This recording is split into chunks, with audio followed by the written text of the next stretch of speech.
Donc ici, l'objectif d'acheter des terres, ça répond à une demande d'accès à la terre de part des paysans qui sont actifs en région bruxelloise, mais aussi en dehors. On voit que quand il y a des terres qui sont mises à disposition, par exemple par Terre en Vue et qui fait un appel, il y a une trentaine d'agriculteurs qui demandent un accès.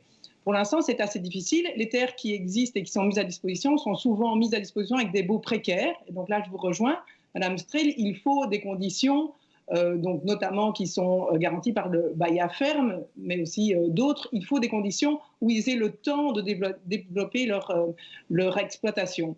Donc ici, c'est l'opportunité de, quand il faut, de pérenniser certains projets qui sont sur des terres qui appartiendraient à des privés et qui pourraient les vendre à d'autres personnes. Et donc, c'est un budget qui a pour objectif principal de pérenniser des projets et éventuellement de pouvoir, ou bien de mettre des agriculteurs dans des bonnes conditions sur ces terres. Ouais. Donc, on rejoint le but qui est de donner des bonnes conditions à l'agriculture.